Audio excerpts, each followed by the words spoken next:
వాళ్ళంతా అలా చెప్తుంటే చాలా బాగుంటుంది.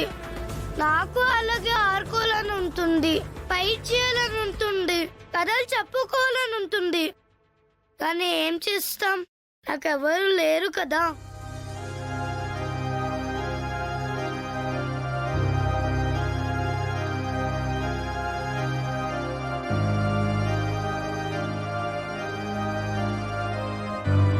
మీరేమో మీ పనుల్లో బిజీ, అమ్మ నాన్న వాళ్ళ పనుల్లో బిజీ. ఇక్కడ అందరూ ఎవరి పనిలో వాళ్ళు బిజీగా ఉంటున్నారు తాతయ్య. నాతో ఆడుకోవడానికి ఎవరూ లేరు, నాకు కథలు చెప్పడానికి ఎవరూ లేరు, కనీసం నాతో మాట్లాడడానికి కూడా ఎవరూ లేరు తాతయ్య.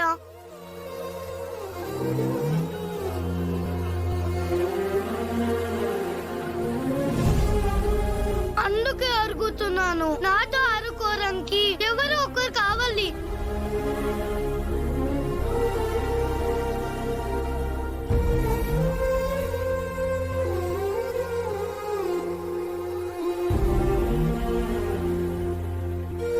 ఇప్పుడు నీకు సడన్ గా వాళ్ళని ఎక్కడి నుంచి తీసుకురావాలి బంటి? ఎవరో ఒకరు ఎందుకు బంటి? త్వరలో నీకు తమ్ముడో చెల్లో వస్తుంది, వాళ్ళతో ఆడుకుందు గాని.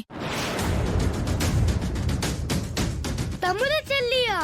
భలే భలే భలే తాతయ్య, నాకు తమ్ముడు కానీ చెల్లి కానీ కావాలి.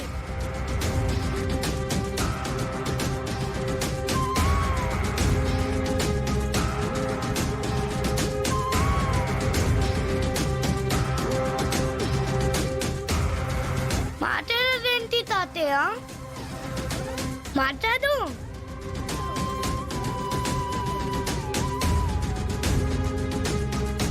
నాన్న బంటి, నువ్వు చెప్పిన దాని గురించి నేను తాతయ్యతో మాట్లాడతాను, నువ్వు వెళ్ళు. లేదు, నాకు చెల్లు తమ్ముడు వస్తేనే నేను వెళ్తాను. నేను చెప్తాను, నువ్వు వెళ్ళు. నిజంగా వస్తారా? నిజంగానే వస్తారు, నువ్వు వెళ్ళు. ఆయ్, నాకు చెల్లు తమ్ముడు వస్తారు.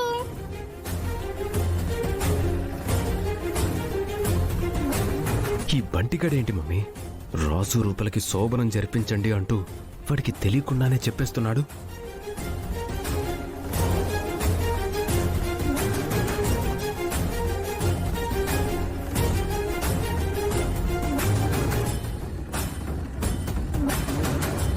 ఏం ఆలోచిస్తున్నావన్నయ్యా?